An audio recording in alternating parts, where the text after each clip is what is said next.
এর সঙ্গে আমাদের ঢোলের ব্যবস্থা আছে, সবসময় ঢাক হয় না, আমাদের ঢোলেই হয়, 4টে ঢোল দিয়ে পুজো হয়। আর ঢাক আমি সুরুলের কোনো পুজোতে ঢাক বাজানো আমি দেখি না, জন্মের প্রচলন আছে, ঢাক বাজে না। কারণ এখানে আদি যারা আমাদের পূর্বপুরুষ সেখান থেকেও আমরা দেখছি যে এখানে ঢোলই হয়ে আসছে। তো প্রতিটা দুর্গা পুজোতেই দেখেছি ঢোল বাজতে, ঢাকের আওয়াজ কোনই পাইনি এখানে। এই দুর্গা পুজোটা হচ্ছে মানে কলিযুগের অষ্টমের যজ্ঞ, কারণ এই পুজোটা আসলে এক তান্ত্রিকের পুজো।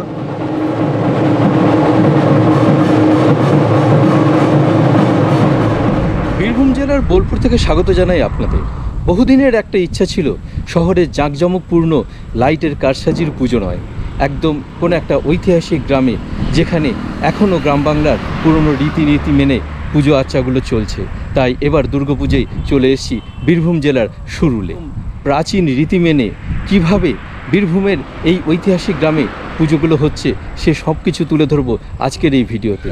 আসুন আজ ঘুরে দেখি সেই ঐতিহাসিক গ্রাম আর চাক্ষুষ করি এখানকার প্রাচীন পুজোগুলি।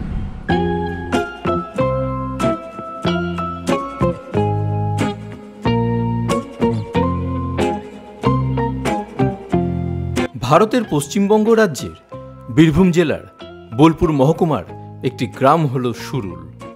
এই গ্রামটি শান্তিনিকেতন থেকে 3 কিলোমিটার দূরে এবং বোলপুর স্টেশন থেকে প্রায় 6.5 কিলোমিটার দূরে অবস্থিত। সুরুল নামকরণের ইতিহাস খুঁজতে গিয়ে ইতিহাস ঘেঁটে জানতে পারলাম অতীতে এই এলাকার নাম ছিল কৃষ্ণনগর, পরবর্তীতে সুরুল, সুরল্লা, সুরুলিয়া এইভাবেই বিভিন্ন নথিপত্রে নানাভাবে সুরুলের নাম পাওয়া যায়।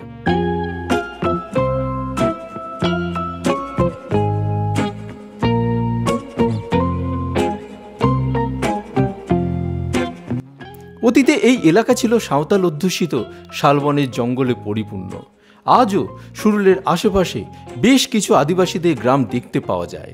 সম্ভবত সুরুল গ্রামের পূর্ব নাম ছিল শহরুল, পরবর্তীতে তা অপভ্রংশ হয়ে শহরুল থেকে সুরুল নামে পরিবর্তিত হয়।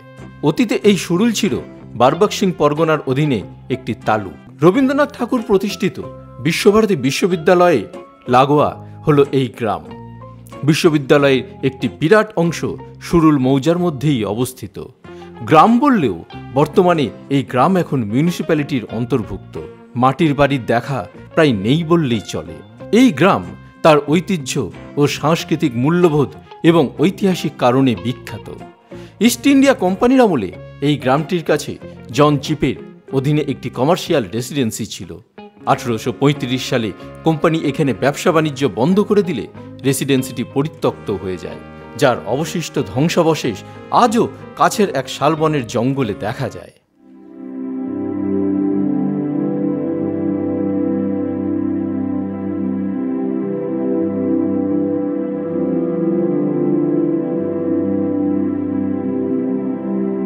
সুরুল গ্রামে আছে বেশ কিছু প্রাচীন টেরাকোটা মন্দির, যেগুলি আজও সংরক্ষিত।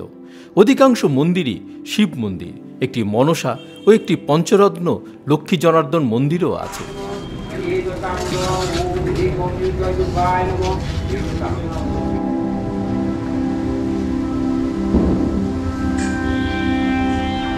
সুরুল গ্রামের মূল আকর্ষণ এখানকার সরকার বাড়ি, যা সুরুল জমিদার বাড়ি বলে বিখ্যাত।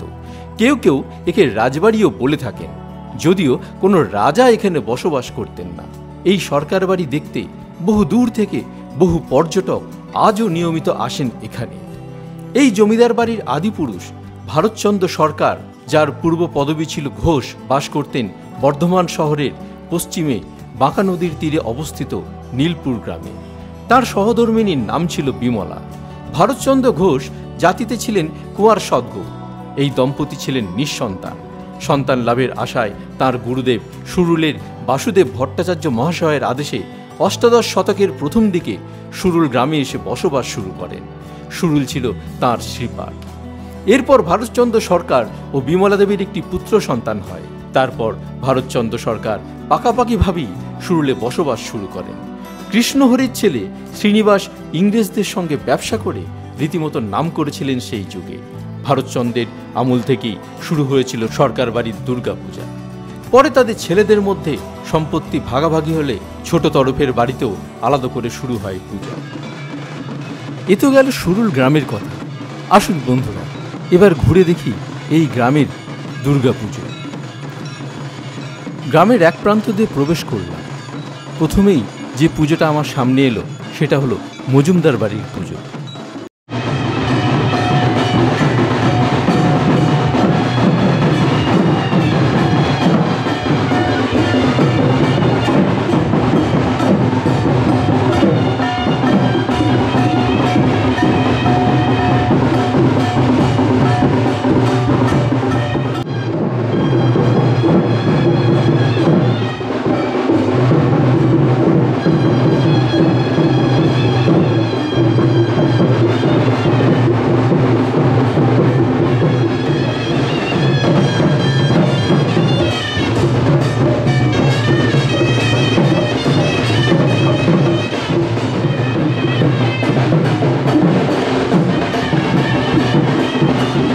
মজুমদার বাড়ির পুজো দেখে আমি এগিয়ে গেলাম পালবাড়ির পুজোর দিকে। তবে এখানে একটা উল্লেখযোগ্য বৈশিষ্ট্য আমার যেটা নজরে এসছে, যে দুর্গাপূজা মানে একটা ঢাকের আওয়াজ, সেই ঢাকের আওয়াজ কিন্তু এই গ্রামে নেই। এখানে প্রথম যে বাড়িতে পুজো দেখলাম সেখানে কিন্তু ঢোলই বাজছে।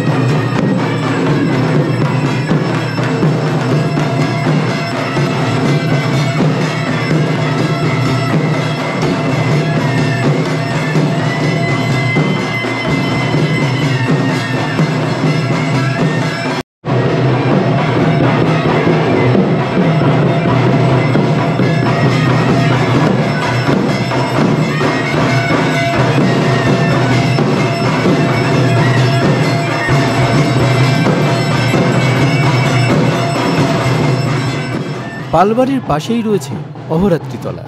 আসুন এখানকার ঠাকুর দর্শন করি।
অহরাত্রিতলার অনতিদূরেই রয়েছে চক্রবর্তী বাড়ির পুজো। চলুন দেখে আসি।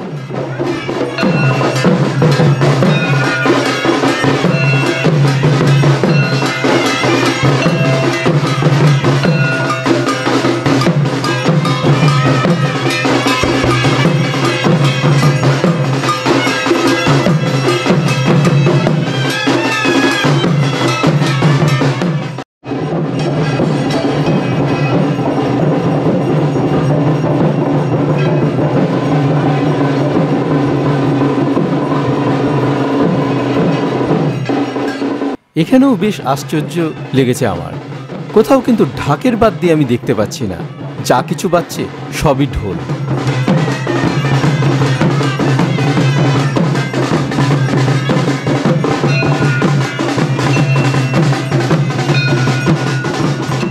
এবার আমার গন্তব্য ছিল উত্তরপাড়ার মুখার্জি বাড়ি। জানতে পারলাম এটাই নাকি এই গ্রামের সবথেকে প্রাচীন পুজো।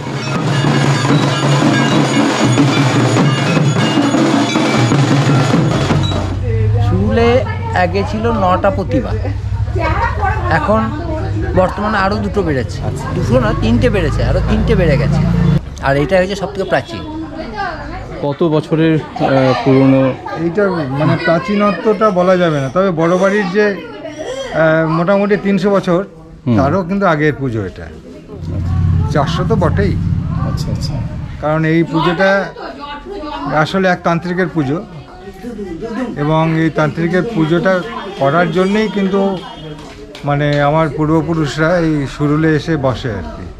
সুরুলে জমিদার বাড়ি হওয়ার আগে থেকেই? হ্যাঁ, সুরুলে জমিদার বাড়ি হওয়ার আগে থেকেই এই পুজো চলছে সমান। তো এই যে আসনটি রয়েছে, আসনটি কিন্তু অ্যাকচুয়ালি পঞ্চমুণ্ডির আসন, মানে পঞ্চমুণ্ডির ওপরেই কিন্তু এই বেদিটি তৈরি আছে। আমাদের এখানে বলিদান হতো এককালে, কিন্তু আমার এই দাদারা মারা যাওয়ার পরে এত লোকবল কমে যায়। দুর্গাপুজো তো অ্যাকচুয়ালি লোকবলের পুজো, ধন বলে হয় না, অর্থ বলে হয় না, লোকবল প্রচুর লাগে। সেই জন্য আমাদের পুজোটাকে মানে যথাসম্ভব একটু কমিয়ে দিতে হয়েছে, বলিদানটাও বন্ধ করে দেওয়া হয়েছে। আর যুগের তাড়নাও আছে, বলিদান বন্ধের একটা ব্যাপারও রয়েছে, ওই জন্য বলিদানটা আপাতত বন্ধই আছে। আমাদের এখানে বলিদান হওয়ার পরে কিন্তু বড় বাড়ির বলিদান করতে হতো। দেখেছি। আচ্ছা। হ্যাঁ, এখানকার বলিদান হতো, তারপরে কিন্তু বড় বাড়ি বলিদান করতো। মানে এখানকার আচারকে লঙ্ঘন করে কিন্তু ওরা করতো না, কিন্তু এখন তো যুগ বদলে গেছে। আপনার নামটা? আমার নাম শ্যামাপ্রসাদ মুখার্জি। এই বাড়িরই উনি? আমি এই বাড়িরই মানে বংশধর। আচ্ছা। উত্তরপাড়া মুখার্জি বাড়ি থেকে সোজা চলে এলাম পাঠক বাড়ির পুজো দেখতে। আর এই পাঠক বাড়ির পুজোর ঠিক পাশেই রয়েছে আরেকটি পুজো। এখানে কোনো মূর্তির ব্যবহার হয় না। আসুন দেখি এখানকার সেই পুজো। কেন এখানে মূর্তি ব্যবহার করা হয় না, আসুন জেনে নিই তার কারণ সমূহ। এটা পটের ঠাকুর নিয়ে? এটা পটের ঠাকুর, এটা আমাদের 3 বাড়ির পুজো ছিল বহু আগে। কত বছর বললেন? বর্তমানে আমরা এটা 54 বছর। 54 বছর। হ্যাঁ। আচ্ছা। এটা আমাদের পারিবারিক পুজো, আর এটা 3 বাড়ির পুজো ছিল। তারা 2 বাড়ির পুজো না করে চলে গেছে। আমার বাবা আজ থেকে 54 বছর আগে ওই স্বপ্নাদেশে এই পুজোটা এসছে 54 বছর আগে। এই তখন থেকে আমরা এইভাবেই পুজোটা করছি। পটের ঠাকুর? পটের ঠাকুর বরাবরই ছিল, মানে গোটা গ্রামের এই একমাত্র পুজো যেটা পটের পুজো। হ্যাঁ, আমাদের বিশেষত্ব হচ্ছে ধরুন আমাদের প্রত্যেক দিনই অন্যের ভোগ হয়, আতপ চালের, মানে গোবিন্দভোগ চালের, এবং আমরা যতটা পারি ভক্তি সহকারে পুজো করার চেষ্টা করি। এখন তো, আগে তো বাবা আর কাকা দুজন মিলে কোনো রকম পুজো করতো, এখন যা হোক আমরা আর্থিক সামর্থ্য হয়েছে এই প্যান্ডেল করতে পারছি। হ্যাঁ, মা যদি আরও ক্ষমতা দেয়, আমরা ভাবছি ভবিষ্যতে আরও বছর টছর করবো আমাদের নিজের দিয়েছি এখানে। এবার আমি পৌঁছে গেলাম এই গ্রামেরই গোস্বামী বাড়ির পুজোতে।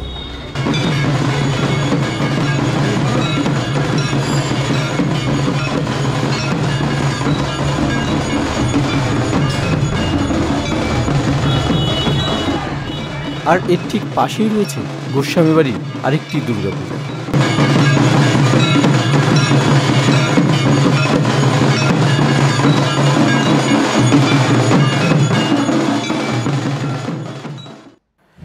গোস্বামী বাড়ির ঠাকুর দর্শন করে আমি সোজা চলে এলাম মুখার্জি বাড়িতে।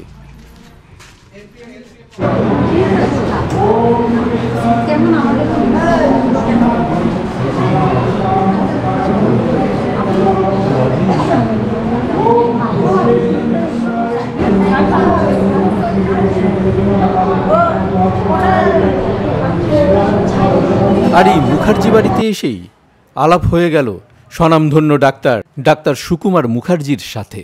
তার কাছ থেকেই শুনলাম মুখার্জি বাড়ির পুজোর ইতিহাস। 250 বছর হয়ে গেল। আমাদের কীর্তিবাস উত্তরসূরি আমরা ক্রমে আমরা দেখেছি আমাদের দাদু ঠাকুমা এবং দাদু প্রপিতামহ সর্বর বংশধর আমরা সবাই মিলে আজকে একসঙ্গে থাকলে 100 জনের ওপর লোক হয়। আমাদের 5 দিনের পুজো। ষষ্ঠীতে সন্ধেবেলা শুরু হয় বোধন দিয়ে। সেই বোধনের পর আমাদের সপ্তমের দিন সকালবেলা নবপত্রিকা আনা হয়। আমাদের বাড়ির পুজো বাড়ির ছেলেরাই করে। গতানুগতিকভাবে আমার জ্যেষ্ঠ ভ্রাতা বিশ্বনাথ মুখার্জি, তার আগে আমার জ্যাঠামশাই ভূধর মুখার্জি এবং তার পরে পরমবাবদ মুখার্জি সকলেই পুজো করেছেন বাড়ির লোক হয়ে। আমাদের প্রতিমা বাড়িতেই তৈরি হয়। প্রথম জগন্নাথের যখন পুজো প্রথম দিন সেই সময় মাটি দেওয়া হয় এবং বাড়িতেই মৃত্তিকা তৈরি করে নানা রকমভাবে উপাদেয় 2-3 মাস ধরে এই ঠাকুর তৈরি চলে। আমাদের ঠাকুর তৈরি সবটাই বাড়িতে। এর সঙ্গে আমাদের ঢোলের ব্যবস্থা আছে। সবসময় ঢাক হয় না, আমাদের ঢোলেই হয়। 4টে ঢোল দিয়ে পুজো হয় এবং সব ভাই বোন ডিফারেন্ট জায়গা থেকে আমরা আসি। আমি কলকাতা থেকে আসি, অনেকেই বিদেশ থেকে আসে, অস্ট্রেলিয়া, আমেরিকা, ইংল্যান্ড থেকেও আসেন। পুজোর সময় আমরা একত্রিত হয়ে পুজো মণ্ডপে বসি, আমরা একসঙ্গে পুজোর পুষ্পাঞ্জলি দিই।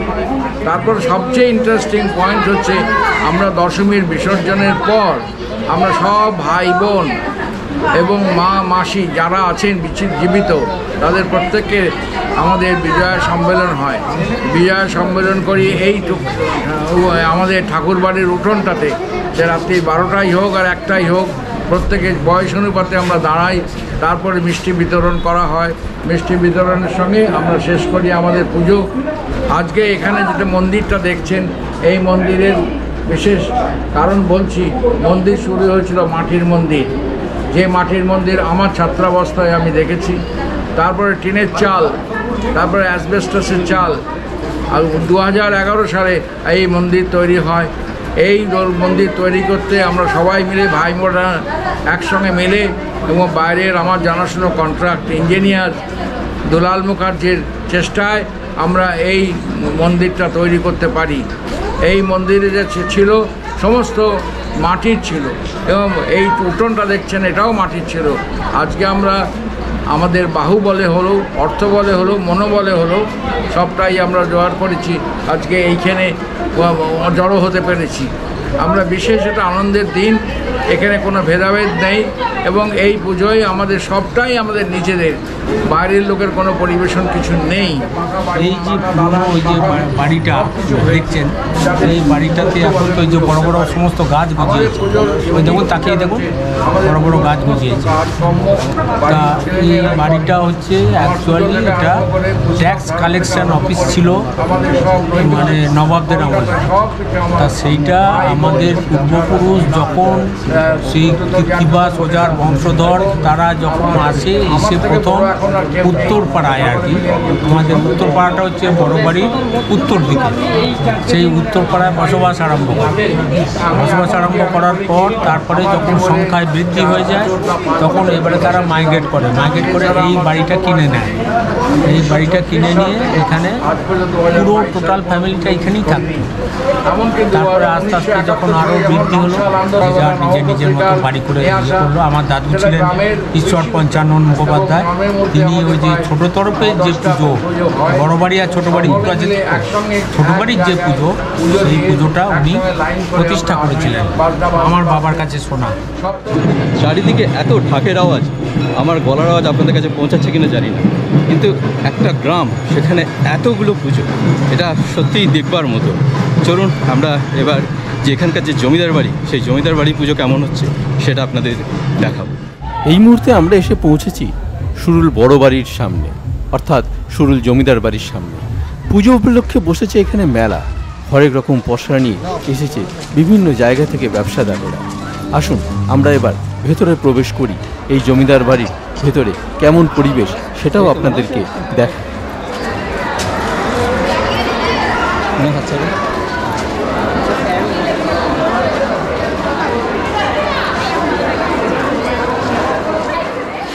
প্রায় 288 বছর আগে সরকার বাড়ির পূর্বপুরুষ কৃষ্ণহরি সরকার যখন দুর্গাপূজার প্রবর্তন করেন, তখন এখানকার মন্দিরটি ছিল মাটির। পরবর্তীতে অষ্টাদশ শতকের শেষের দিকে শ্রীনিবাস সরকার ও তার ভাইয়েরা মিলে সেই মাটির দুর্গা মন্দির ভেঙে পাকা ইমারত গড়ে তোলেন। তৈরি করতে খরচ হয়েছিল 18,000 টাকা। নদিয়া জেলার রানাঘাট নিবাসী গোবিন্দ মিস্ত্রি 3 টাকা 4 আনা বেতনে এই মন্দির, দুর্গা দালান, চকমিলান দালান নির্মাণ করেন। এছাড়াও অন্যান্য দেবদেবীর মন্দির, কাছারি বাড়ি, পুকুর, বাগান বাড়ি ইত্যাদি নির্মাণ করতে প্রায় 2 লক্ষ টাকা খরচ হয়। এখানকার প্রতিমা একচালার ডাকের সাজের প্রতিমা। মৃৎশিল্পীরা 5 পুরুষ ধরে প্রতিমা বানিয়ে আসছেন সুরুলের সরকার বাড়ি। এখানে দেবী প্রতিমা তৈরি করতে কোনো ছাঁচ ব্যবহার করা হয় না। এই বাড়ি থেকেই প্রথমে পুজোর নবপত্রিকা আনার পরে গ্রামের অন্যান্য পরিবারের পুজোগুলি নবপত্রিকা আনে। আরতির সময় বড় বড় তালপাতার পাখা চামড় নিয়ে বাতাস করার প্রথা আছে। আপনারা দেখছেন সেই ছবি।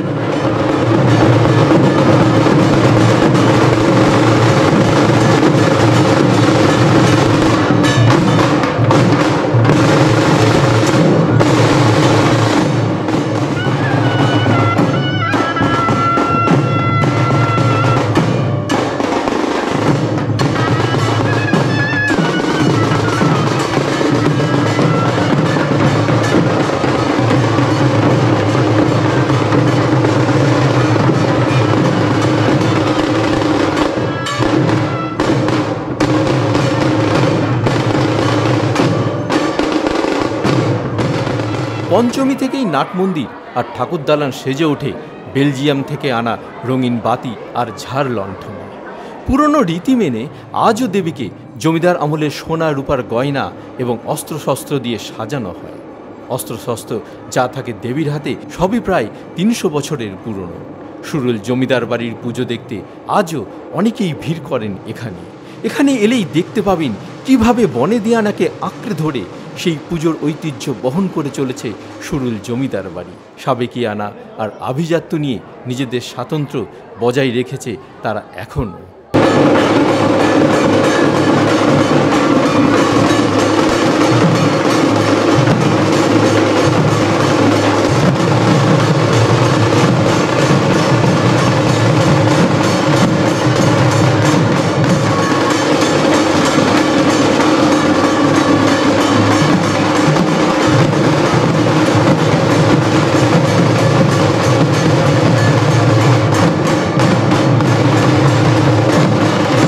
সুরুল জমিদার বাড়ি অর্থাৎ সুরুল বড় বাড়ির পাশেই রয়েছে সুরুল ছোট বাড়ি। অর্থাৎ এই জমিদার পরিবারেরই যখন পুজো দুভাগে ভাগ হয়ে গেছিল তখন ছোট তরফের অংশ হলো এই ছোট বাড়ি। আমরা এগিয়ে গেলাম এখানকার প্রতিমা দর্শনে।